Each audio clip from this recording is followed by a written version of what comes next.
Join me today as we investigate Nathan Oakley's misunderstanding of the sextant and celestial navigation. Again.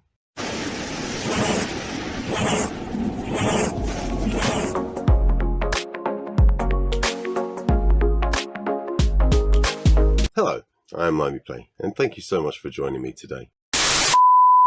Hi, this is Editing Adam of LimeyPlay.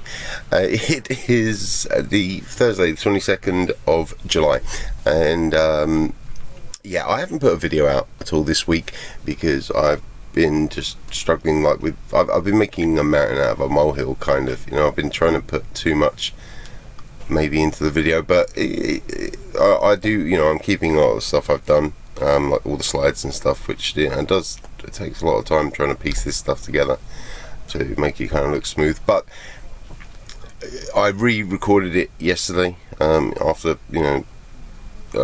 spending like the whole week so far working on the original, just to try and streamline it down. And I am around the 18-minute mark before adding in like intro, outro, stuff like that, and I'm about halfway through the script. So in order to, provide you guys with the content you deserve, this is now going to be a two-parter. I'm going to be uploading this shortly, so you will hopefully be watching it this evening, again, Thursday the 22nd, and then I will, continue to get part 2 out. But now I've, got everything together, it's going to be a lot quicker to get out. Just like the first half, only took like a day and a half of editing, because I decided to script it instead of doing it off the top of my head. Because as you can tell, when I try to do it off the top of my head, it is I stumble over my words, I trip over what I'm saying and whatnot. It's easier for me to paper stuff out. So anyway, part 2 will be coming as soon as possible. Should be no later than Monday, but as soon as it's done I will upload it. Thank you so much and enjoy the video. Yes, you heard right. The insufferably ignorant and astoundingly arrogant Nathan Oakley has commented on my last video, I guess in some kind of attempt to stop his groupies from realising how full of shit he is. Of course, he should have just kept his mouth shut, because sadly, I now need to further demonstrate his complete misunderstanding. First though, I do have some corrections to make.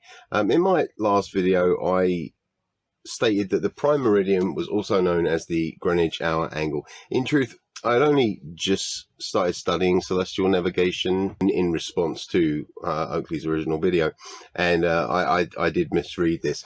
So as I've continued to study it, because it's a fascinating subject, so the Greenwich hour angle is actually part of the celestial sphere.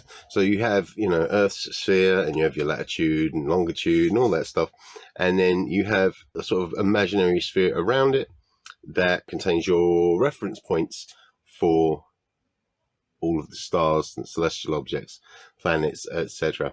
So if you can imagine that celestial sphere, it is set up very similar to Earth. There is the sort of equator in line with Earth's equator, and then you've got your poles, and so instead of the latitude lines, you have declination, but again, they travel from 0 to 90 degrees, north and south.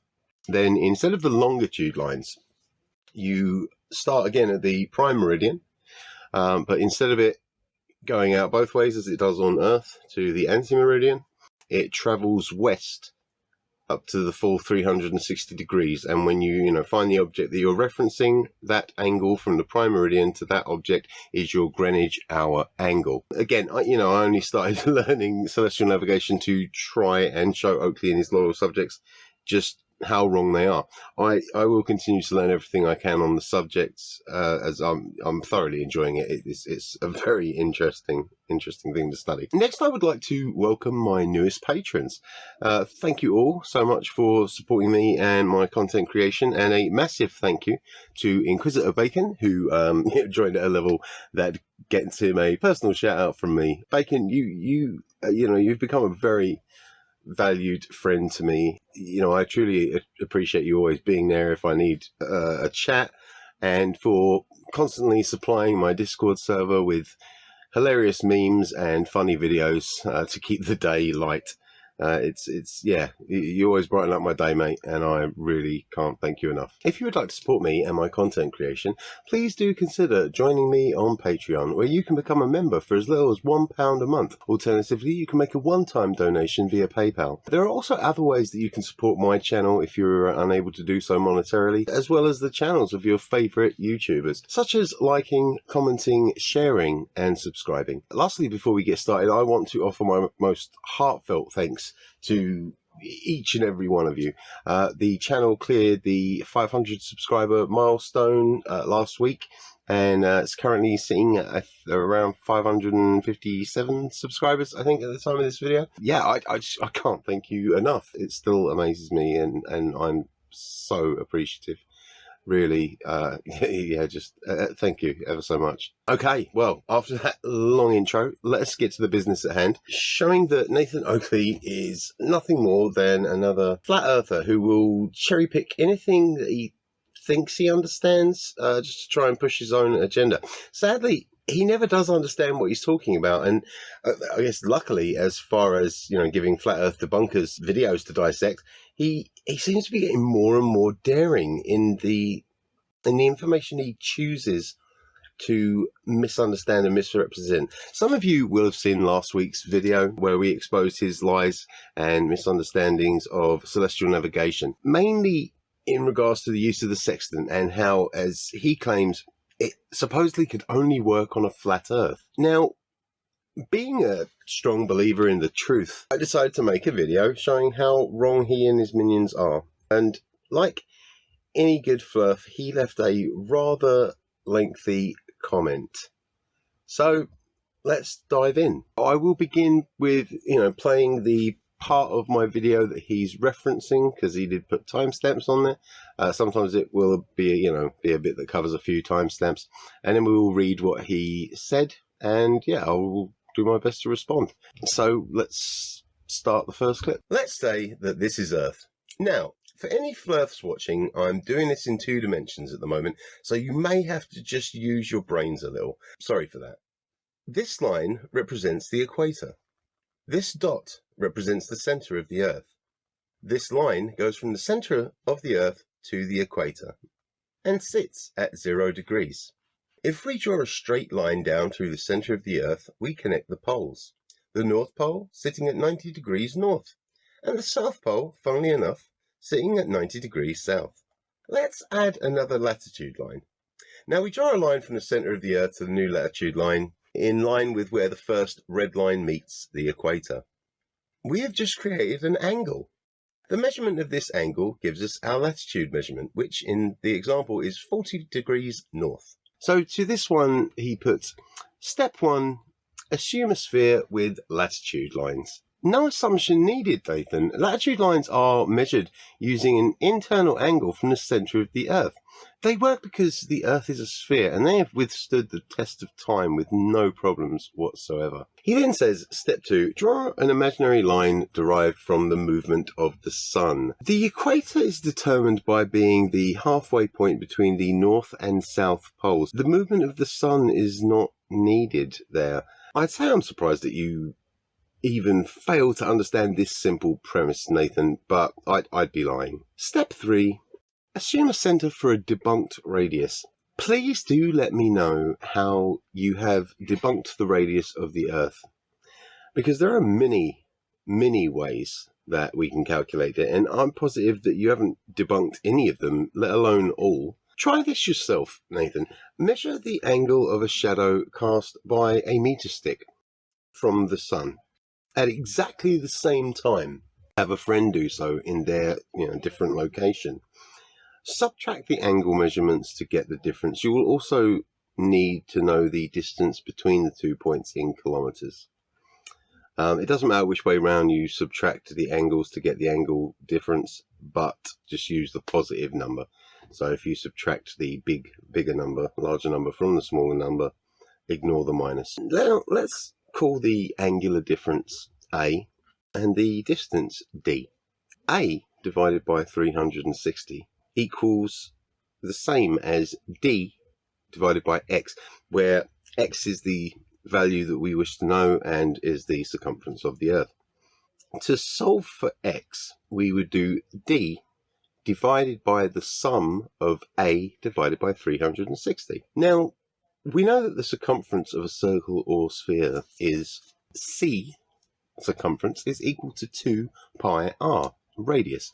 So, if we do c divided by 2 pi, we will get the radius. Nathan then says, draw a second imagination line through your presupposition of a sphere.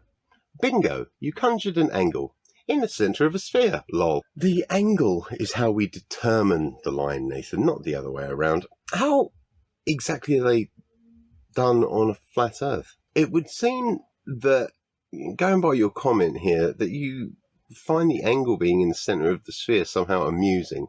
I mean, I could be wrong here, but the way you've written it makes me think that you don't believe that the centre of a sphere has angles. On the off chance that I'm right, I would like to remind you, Nathan, that spheres and circles have 360 degrees in them, allowing many possible combinations of angles. He then says, using a sextant, point at the horizon, no sphere assumption needed, measure angle to star. It's not an assumption. Try it in the southern hemisphere. On your fictitious pizza planet, you would be able to use the same stars from many different locations. Wouldn't be very handy for trying to pinpoint a location, given how ridiculously far apart these places are on your flat Earth model. In fact, I would like to show a quick clip of a video by Loki Fish Marks. Let's take a quick look as he uses triangulation to find out where we would end up if trying to make a journey on a flat Earth when using a sextant for navigation. We're going to start in Nash, North Dakota. There's our initial reference triangulation. And we're going to go to Corpus Christi, Texas. Well, that says it's 1,463 miles. Well, let's calculate for Corpus Christi using our initial reference. Okay, that's not looking good. Oh, wow, that's actually really bad. So where's this going to put me?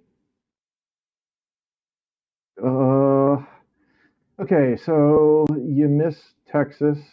You go through the Gulf of Mexico, through Mexico, and down to the equator. So what's the conclusion here? Either all maps and sextants are lies, or sextants work just fine if you're on a globe, but not on a flat Earth. As we can see, celestial navigation doesn't work on a flat Earth at all. This is why Nathan Oakley and his sextant experts don't provide any examples of how the sextant would actually work on their pancake planet. Please do check out Loki Fish Marks' channel, which you will find here. There is also a link in the description. He's a relatively new channel and already has some very interesting videos showing, among other things, how flat Earth just can't work in reality. Tell him that LimeyPlay sent you. Thank you. Now, let's continue. Object. We do that against the horizon. We're not trying to form a triangle. We're just measuring one angle, which is what the sextant does for us. Nathan then quotes me, when using a sextant to check the angle of a celestial object, we do that against the horizon. We're not trying to form a triangle. He then says, wait, what? You just spent 2 minutes talking about an angle in the center of a sphere you assumed against the horizon. Okay, first I would like to point out, we do form triangles. We do use the sextant for triangulation. But I believe I did also mention in the original response video, we're not always doing that. In the case of just trying to find your circle of positioning against the GP of a celestial object, sure, it can make a triangle with the line going from the GP to the object itself. But we're just interested in finding that angle when trying to locate the circle of positioning against the GP of a celestial object. So the angle starts at the lens of the sextant, with the lower line going towards the horizon and the upper line going towards the celestial object, thus creating an angle. At this point, we don't need the other side. We can work it all out just with that angle. If I remember correctly from my studying, you can take the altitude angle away from 90 degrees, then times that by 60 to get your distance from the GP. Also, the angle in the center of the sphere doesn't use the horizon. Are you really this daft, Nathan? He then goes on to say, what happened to all the crap you used to claim otherwise? Shh. Getting a triangle is exactly what you do in triangulation. Nice try, lol. Yes, Nathan, triangulation does use a triangle. However, when using a sextant, as I've just stated, we don't always use triangulation. I've basically gone over that. I don't think there's anything else I need to add. So, yeah, top marks, moron. Let's do the next clip of proving a spherical Earth, as it just wouldn't work on a flat Earth. Nathan then says, makes an actual rebuttal, same as the guest. Only works on a sphere, that's quoting me. Baseless assertion, having detailed things not done when using a sextant and confirming triangulation uses the horizon. It does only work on a sphere, Nathan. This is shown when simply using a sextant for navigation, as we saw in Loki Fish Marks' video, and it is drastically shown when trying to use it in the southern hemisphere. Also, one way that we can use a sextant for triangulation doesn't use the horizon at all. I'll let you work out how that's done, since you seem to think you know everything already. Next clip. Very differently from what we see, moving through different positions to those that we observe. It becomes even more apparent when we turn to the stars. So the time between darkness and sunrise is divided into 3 twilights. You have astronomical twilight, then nautical twilight, and then civil twilight, so from darkness to sunrise. During the middle, nautical twilight, we can clearly see the horizon and stars at the same time. How this also proves the globe is the most obvious in the southern hemisphere. On flat Earth, south is a direction that points outwards, away from the North Pole, in every direction. This means that you could have people in different countries that are all facing south, which I guess for a flat Earth, it would just be considered their closest southern point on the ice wall or whatever. But in reality, they see the same stars as each other. On a flat Earth, they would be spread way further apart than reality shows, and would also be facing different directions. Yet somehow, these people facing different souths, again, see the same stars facing completely different directions. He then says, onward. Babbles about the sky when the triangulation requires a flat, not curved, bottom to the triangle. Moves away from his claim that the angles are acquired from a sphere presupposition and uses horizon for 2 straight lines, as the sextant does. Nathan, I will agree that the bottom line forming the angle needs to be straight when obtaining a circle of positioning, but it's not a real line. As in, it's not physical. It does not need to rest on Earth's surface. In fact, as I mentioned in my video, the bottom line goes from the lens of the sextant to the horizon, not from our feet or the bottom of the boat. And as stated again, we can even do it without using the horizon at all. This gives us a triangle that doesn't have a single side running along Earth's surface. We also use spherical triangles in celestial navigation. This would seem to be another point that you have ignored in your attempts to claim this is a flat Earth proof. Tell me, is it hard leading such a dishonest life, or is it just made easier by the fact that you're an arrogant prick? Also, I would like to point out that these are not argumentum ad hominem, because I'm not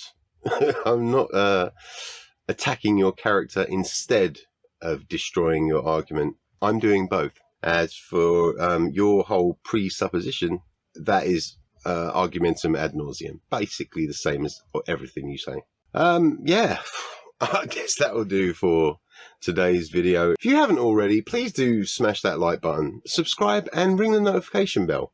And if you know someone who you think would enjoy my content, please feel free to share my video. It's a great way to support my channel as well as the channels of your other favourite YouTube creators. Please do check the description for links to my Discord server as well as other social media. Don't forget to check Loki Fish Marks' channel, link in the description. Also, you can click here. Once again, I would like to thank Inquisitor Bacon for becoming a patron. It really is appreciated. As always, I've been LimeyPlay. Take care of each other and stay safe.